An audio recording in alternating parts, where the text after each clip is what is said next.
సంస్థాగతంగా సంఘ పరివారులు అంతర్మథనం చెందుతున్నారా? సంస్థాగతంగా సఫలమవడంలో విఫలం అవుతున్న బీజేపీ భవిష్యత్తుకు మార్గాలు వెతుక్కుంటోందా?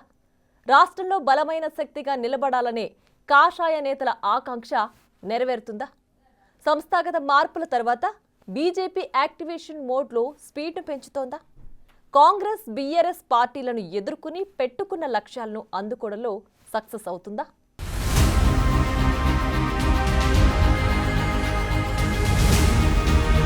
పార్లమెంటు ఎన్నికల్లో సత్తా చాటిన బీజేపీ ఇప్పుడు పార్టీ సంస్థాగత మార్పులపై దృష్టి పెట్టింది.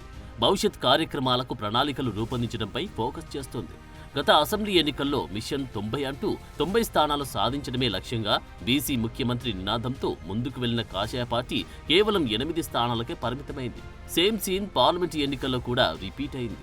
వికసిత్ భారత్ లక్ష్యంగా ఫిర్ ఏక్ బార్ మోడీ నినాదంతో తెలంగాణలో 17 పార్లమెంటు స్థానాల్లో డబుల్ డిజిట్ స్థానాలు సాధించే దిశగా ఎన్నికల బరిలో దిగిన బీజేపీ 8 స్థానాలకు పరిమితమైంది. అది అటుంచితే ప్రస్తుతం గత ఎన్నికల లక్ష్యాలను గెలుపోటములపై సంస్థాగతంగా అంతర్మథనం చేసుకునే పనిలో పడింది ఆ పార్టీ. అంతేకాదు భవిష్యత్తులో బలోపేతమయ్యే మార్గాలను అన్వేషించడంపై కూడా ఫోకస్ పెడుతుందట.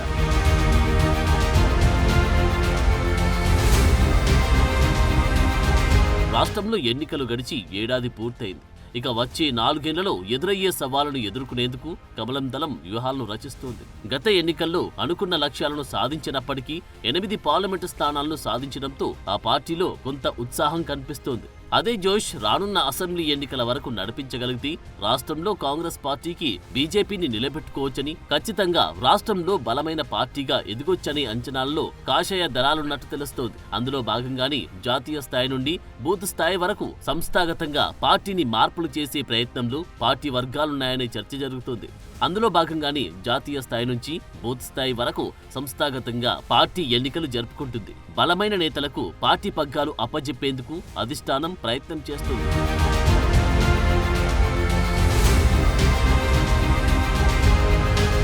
దేశంలో రాష్ట్రంలో బలమైన శక్తిగా నిలబడాలంటే బలమైన నేతను అధ్యక్ష పదవిపై ఉంచాలనే యోచనలో అధిష్టానముందట.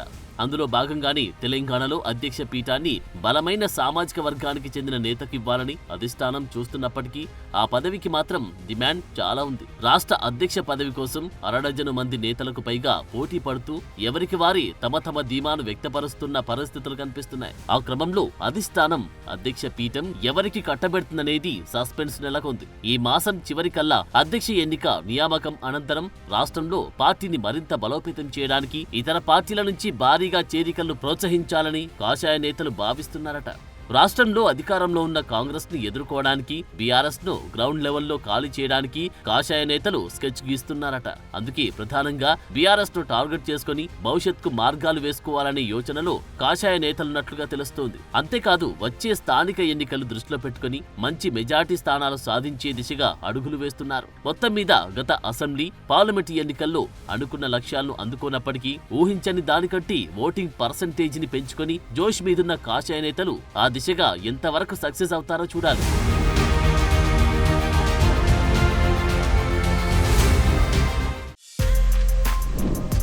For more videos like this, subscribe Big TV channel.